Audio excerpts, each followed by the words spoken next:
कुछ लोगों का नेचर इतना सरल होता है, इतने सीधे होते हैं कुछ लोग कि उनके साथ कोई कितना भी गलत करे पर उनका एक नकली अफसोस, गलती करने पर भी यदि एक नकली अफसोस भी वो उनके सामने अगर शो करता है तो उनकी 1000 गलतियां इतनी आसानी से माफ़ कर देते हैं जैसे कि कुछ हुआ ही नहीं है। और इसका नतीजा क्या आता है जानते हो? वो जो अवसरवादी इंसान बार बार वही गलतियां दोहराता है, बार बार दोहराता है, क्योंकि उसको ये लगने लगता है ना कि मैं कुछ भी करता रहूं ये तो मुझे बार बार एक्सक्यूज़ देंगे ही देंगे, माफ़ी मुझे मिलेगी ही मिलेगी, इनके व्यवहार में मेरे प्रति सॉफ्टनेस में, पोलाइटनेस में कोई कमी नहीं आएगी। तो इसलिए वो बार बार गलतियां दोहराते हैं। तो मैं भी ऐसी ही टाइप की नेचर की रही हूँ हमेशा, लेकिन जीवन के अंतिम पड़ाव में मैंने ये बात सीखी कि ऐसे लोगों को माफ़ करना तो ठीक है, लेकिन उनसे एक दूरी बना करके रखना भी उतना ही ज़रूरी है, बहुत ज़रूरी है। माफ़ी अलग चीज़ है, डिस्टेंस मेंटेन रखना एक अलग चीज़ है। तो इसलिए नहीं, हमें उनसे दूरी इसलिए नहीं बनानी कि हमें उनसे नफ़रत है, लेकिन अपने बचाव के लिए हमें उनसे एक डिस्टेंस बना करके चलना ही चाहिए। क्योंकि जैसे बिच्छू होता है ना, बिच्छू का कांटा उसको कितना भी उपचार कर लो वो बार बार डंक मारेगा, एक बार काटेगा, 2 बार काटेगा, कितने भी आप करते रहो बिच्छू अपना स्वभाव नहीं छोड़ेगा, काटता रहेगा। तो इसी तरह से सामने वाला व्यक्ति, हम उसे नार्सिसिस्ट नाम दे लें, चाहे हम उसे कुछ भी नाम दे लें, पागल नाम दे लें, लेकिन वो बार बार हमें चोट पहुंचाने से रुकेगा नहीं। तो एक गहरी बात मैं आपको बताऊं आज, हमें ना 2 चीज़ों को अलग अलग देखना होगा। कौन सी 2 चीज़ें? एक माफ़ कर देना और एक सब कुछ पहले जैसा कर देना। देखो, दोनों में बहुत अंतर है। जैसे एक फल होता है, उसका छिलका साथ में होता है, तो हम फल लाते हैं, दोनों को अलग अलग देखते हैं, छिलके को हटा करके फल को प्रयोग में लेते हैं। तो बेशक ये इसी तरह से ये जो दोनों चीज़ें मैंने बताई ना, एक माफ़ कर देना और एक थोड़ा सा अपने को रिज़र्व कर लेना, पहले जैसा बिल्कुल ना हो जाना, तो ये दोनों चीज़ें बेशक एक ही व्यक्ति में हैं लेकिन एक नहीं है, 2 क्वालिटीज़ हैं अलग अलग, है ना। तो मतलब ये कि हम माफ़ तो कर सकते हैं लेकिन अपनी एक सीमा तय करके हमें ये देखना होगा कि हम कितने हद तक, किस लिमिट तक हम सामने वाले का व्यवहार टॉलरेट करने में कैपेबल हैं, कितनी हमारी सहन शक्ति है, उसका ख्याल रखते हुए, उसकी सीमा को देखते हुए हमें सामने वाले को के साथ व्यवहार करना होगा और उसको माफ़ करना होगा, उस हद के आगे नहीं। तो बार बार डंक मारने का किसी का स्वभाव समझ में आ जाने पर हम अब उसे माफ़ तो कर सकते हैं साथियों, लेकिन हर समय उसके लिए उपलब्ध नहीं हो सकते। जो अभी मैंने बोला ना कि पहले जैसा हो जाना, उसमें और इसमें कोई फ़र्क नहीं है कि हम हर समय उसके लिए उपलब्ध हैं, हर समय उसके हर काम के लिए हम अवेलेबल हों, तो ये हम पहले जैसे ही होके रहे। तो ये चीज़ हमें सिर्फ अपनी समेट लेनी है, बाकी उसके प्रति गुस्सा नहीं रखना, उसके प्रति द्वेष नहीं रखना, नफ़रत नहीं रखनी, बस अपने आप को अपनी एक सीमा के अंदर बांध लेना है। ये मेरा कहने का यहाँ पर मतलब है। माफ़ी का मतलब ये नहीं कि हम फिर से अपना पूरा जीवन उसके नाम कर दें। कहने सुनने में तो ये बहुत सरल शब्द लगते हैं, लेकिन इनमें बहुत गहराई है। इन शब्दों की गहराइयों में हमारे भविष्य की शांति छिपी हुई है। चाहो तो शांति निकाल लो या फिर हमेशा की तरह आंसू निकाल लो, हमारे ही हाथ में, हमारी चॉइस है। तो माफ़ ना करने से, जो मैंने कहा माफ़ कर दो, आप लोगों में से कोई ये सवाल उठा सकता है कि माफ़ी क्यों करना फिर, या अगर हम उससे सिमट गए तो वो भी तो कहीं ना कहीं गुस्सा है। नहीं, गुस्सा हमारे अंदर का दोष है और माफ़ कर देना उस गुस्से को ख़त्म करने का एक सहज और सरल उपाय है। बहुत आसान उपाय है ये माफ़ कर देना। उससे हमें उसके प्रति क्रोध नहीं रहेगा। लेकिन यदि हम माफ़ नहीं करेंगे तो हमारे भीतर का जो गुस्सा है ना, वो हमारे ही भीतर पड़ा पड़ा सड़ेगा और उसके सारे दुष्प्रभाव, सारे साइड इफ़ेक्ट्स हम पर आएंगे, बुरी तरह से आएंगे। तो इसलिए माफ़ करने से क्या होगा कि हमारे भीतर का दबा हुआ गुस्सा खत्म होगा और हमारे व्यवहार की सीमा तय करने से हमारी शांति बरकरार रहेगी। दोनों बातों का कोऑर्डिनेशन हो जाएगा। माफ़ कर दिया तो हमारी शांति, गुस्सा खत्म हुआ, और गुस्सा खत्म हुआ और अपने को बांध लिया सीमा में, तो हमारी शांति बनेगी। ऑब्वियसली शांति और क्रोध, क्षमा और क्रोध दोनों एंटी हैं एक दूसरे के। अब हम या तो गुस्सा रख लें अपने अंदर और सड़ते रहें उसको याद कर करके, या फिर हम क्रोध को ख़त्म करके, क्षमा करके उस व्यक्ति को और अपनी शांति को मेंटेन रखें। इस तरह से ये दोनों चॉइसेस हमारी हैं। तय हमें करना है कि हम गुस्से की सड़न के साथ जीना चाहते हैं या व्यवहार की सीमाओं के साथ जीना चाहते हैं। क्योंकि माफ़ी देखो कोई ऐसा स्विच नहीं है कि जिसे ऑन किया और सब पुराना मिट गया। माफ़ी देने का मतलब है कि हमें याद तो रहेगा लेकिन उसके प्रति क्रोध नहीं रहेगा। जैसे अच्छा एग्जाम्पल आ रहा है माइंड में कि जैसे कोई तूफ़ान आया, आंधी तूफ़ान आया, हमारा उसमें बहुत नुकसान हो गया, तो हमें वो आंधी तूफ़ान याद रहता है लेकिन उसके प्रति क्रोध नहीं रहता, नफ़रत नहीं रहती। बस हम उसको याद रखते हैं सिर्फ इसलिए ताकि हम अब अपनी सीमाओं को तय कर लें कि अगर दोबारा मौसम बदलने पर आंधी तूफ़ान आया और हमें फिर से इस तरह का नुकसान ना होने पाए। इतना ही बस हमें उसको माफ़ी दे करके याद रखना है और अपने व्यवहार की सीमाओं को उसके साथ में समेट लेना है ना। तो ये माफ़ी जो है ये एक ऐसा रास्ता है, माफ़ी भी और व्यवहार की सीमाओं को समेटना भी, ये एक ऐसा रास्ता है जिस पर हमें खुद चलना पड़ता है और पैदल चलना पड़ता है। मतलब पैदल चलना पड़ता है मतलब इसमें टाइम लगता है। कोई गाड़ी नहीं है, कोई प्लेन नहीं है कि जिसमें बैठे और फुर्र से स्पीड से आगे निकल गए, हो गया हमारा काम, ऐसा नहीं है। इसके लिए हमें बहुत मेहनत करनी होगी और बहुत पैदल पैदल चलना मतलब धीरे धीरे अभ्यास करना होगा, तो डेफिनेटली हम सफल हो जाएंगे। हाँ, धीरे धीरे अपनी सहन शक्ति की सीमाओं में रहते हुए पैदल चलना का ये भी अर्थ है कि धीरे धीरे प्रयास करें, अपनी सहन शक्ति की सीमा को परखते हुए, अपने भीतर एनालाइज करते हुए हम व्यवहार करें, ताकि हमारे गुनहगार को भी पता चल सके कि उसके शब्दों, उसके जूते चप्पलों, उसके हंटरों जो ये पुरुष लोग महिलाओं पर बरसाते हैं ना, और उनकी अन्य हरकतों से हमें कितनी तकलीफ़ पहुंची है, उन्हें भी कुछ महसूस होना ज़रूरी है। उसके व्यवहार से हमारे अंदर भी बहुत कुछ मर गया है, और मरा हुआ व्यक्ति पहले की तरह से ज़िंदा हरकतें तो नहीं कर सकता ना।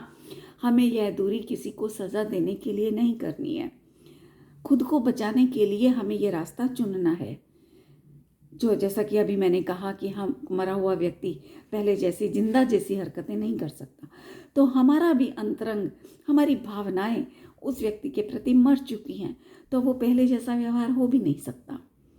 ये मतलब है व्यवहार की सीमाओं को तय करना। ठीक है, तो अब किसी के गुस्से को, मूड को, ज़रूरतों को पूरा करने के लिए अब हम अपनी ज़िंदगी की राह को मोड़ नहीं सकते, मोड़ेंगे नहीं किसी भी कीमत पर। हमारे गुनहगार आज भी हमारे दिल में जगह रखते हैं, लेकिन अब वो जगह बराबरी की होगी, बराबरी की। तुम हमें कटुता दोगे तो हम तुम्हें रिजर्व होकर के अपनी सीमा में वो व्यवहार देंगे। कटुता तो हम दे ही नहीं सकते, हमारे नेचर में ही नहीं है ना, और हमें लानी भी नहीं है अपने नेचर में, क्योंकि किसी के अपराध के कारण हम खुद क्यों अपराधी बन जाएं, है ना। इसलिए लेकिन हमें बराबरी की जगह अब हम तुम्हें देंगे। किसी के लिए बोझ बनने या किसी को झेलने वाली जगह हम किसी के ऊपर बोझ बने या वो हमें मजबूरी में सहन कर रहा है, झेल रहा है, वो वाली जगह अब हमारे दिल में नहीं होगी। एक बार ऐसा करके देखो, फिर आप पाओगे कि आपके मन की बंद खिड़की खुल गई है। बाहर से हमने रास्ता बंद किया, सीमाएं बंद की, तो अंदर की जो हमारी खिड़की है, जो अपने भीतर झांकने वाली खिड़की, वो खुल जाएगी। तभी हम अपने बारे में सोच के खुद को खुश रखने के प्रयास कर पाएंगे। ये बंद खिड़की से तो हम कुछ देख ही नहीं पाएंगे ना, बाहर क्या हो रहा है, कुछ भी नहीं देख पाएंगे। इसलिए ये खिड़की खोलना बहुत ज़रूरी है, और उसके लिए बाहर से माफ़ी देना पहला प्रयास, दूसरा प्रयास सीमाओं का तय करना, ये बहुत ज़रूरी है ना। तो और जब ये खिड़की खुल जाएगी तो हमारे अंदर शीतल हवा की ताजगी हमें महसूस होगी। सब कुछ जानने की जो एक इच्छा रहती है ना हमको, वो उस कैद से हमारे मन को आज़ादी मिलेगी। हाँ, एक बात और कहूँगी कि हमें गुस्से में भरकर उनसे हमेशा के लिए मुंह भी नहीं फेरना है। इमरजेंसी की ज़रूरत पड़ने पर एक मेहमान की तरह उनकी मदद भी ज़रूर करनी है, परंतु अपनी शर्तों पर। वो शर्तें आप लोग खुद तय करोगे अपनी अपनी, क्योंकि यदि उस समय हमने मदद नहीं की ना, तो ज़िंदगी भर हमें ये सवाल काटता रहेगा कि काश मैंने उस समय उसकी मदद की होती। और यदि मदद के बहाने हम पहले जैसा होने की कोशिश करेंगे, तो भी हमारा मन ज़िंदगी भर हमें रुलाता रहेगा कि हमने अपने आप को फिर से खो दिया, फिर से उस कीचड़ में धकेल दिया। इसलिए खुद को पूरी तरह से गंवाए बिना ज़रूरत जितना रिश्ता निभाओ। ये फैसला तुम्हें दर्द दिए बिना रिश्ते निभाने की शक्ति देगा। तुम्हारे रिश्ते बहुत आसानी से निभेंगे और हमें दर्द भी नहीं होगा।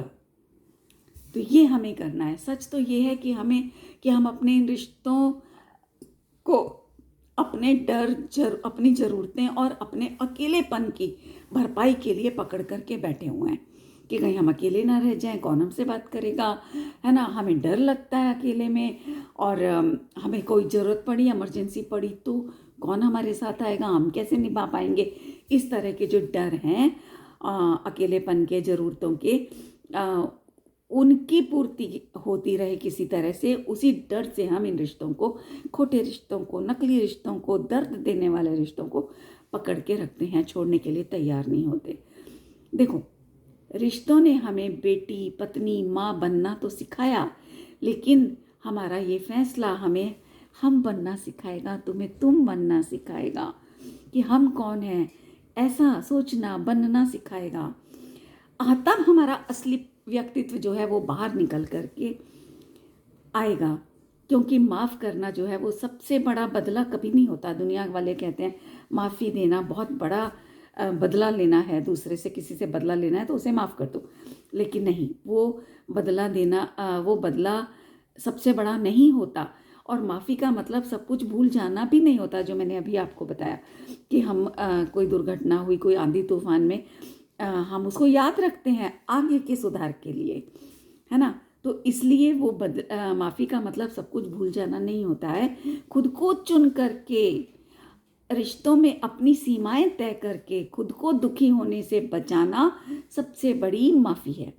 हम खुद भी तो दुखी हो रहे हैं भाई, दूसरों को दुख देने के उसमें, अपराध बोध में हम उनसे तो माफ़ियाँ मांगते रहते हैं, उनको माफ़ भी कर देते हैं, उनके साथ पहले जैसा व्यवहार भी करते रहते हैं, लेकिन हम भी तो दुखी हो रहे हैं उनके व्यवहार से, तो हमें कौन माफ़ी देगा। जिस चीज़ से हम खुद को दुखी कर रहे हैं, उसके लिए हम खुद ही तो अपने को माफ़ कर पाएंगे ना। माफ़ करेंगे तभी तो खुद सुखी हो पाएंगे, शांत हो पाएंगे। तो खुद के लिए सबसे बड़ी माफ़ी है। अपने को अपने द्वारा दिया जाने वाला सबसे बड़ा और कीमती तोहफा है ये माफ़ी। हम अपने लिए माफ़ करते हैं किसी को, दूसरों के लिए नहीं करते हैं। वो तो हम माफ़ कर भी दें और वो फिर भी अपने मन में क्रोध लेकर के बैठा रहे, हमारे प्रति नेगेटिविटी लेके बैठा रहे, तो उसकी जिम्मेदारी हमारी थोड़ी है।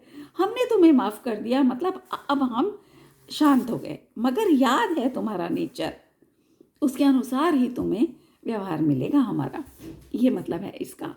तो इस माफ़ी में आपके गुनहगार को भी ये सीखने के लिए मिलता है कि वो आपको एक इंसान के रूप में देखें, एक मशीन के रूप में नहीं देखें। किसी की ज़िंदगी से कट जाना माफ़ी नहीं होता। बल्कि खुद को दी जाने वाली सबसे बड़ी सज़ा है खुद दूसरे से कट जाना।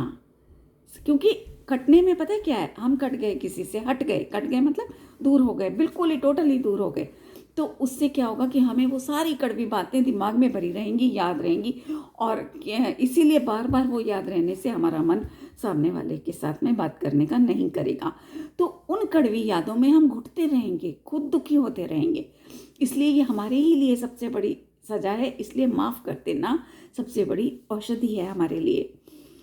तो खुद की ज़िंदगी में पूरी तरह से मौजूद हो जाना, हमें अपनी ज़िंदगी में पूरी मौजूदगी अपनी रखनी है, ये सबसे बड़ी माफ़ी है।